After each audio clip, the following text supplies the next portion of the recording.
वक्रतुण्ड महाकाय सूर्यकोटि समप्रभ निर्विघ्नं कुरु मे देव सर्वकार्येषु सर्वदा।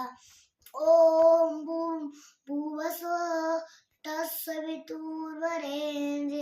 भर्गो देवस्य धीमहि धियो यो न प्रचोदयात्।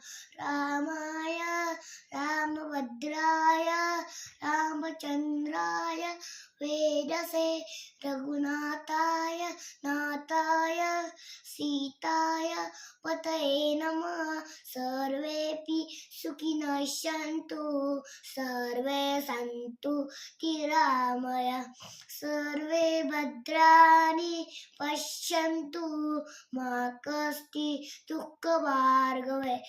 ओंकार बिन्दुः संयुक्तं नित्यं गायन्ति योगिनः कामदां मोक्षदां चैव ओंकाराय नमो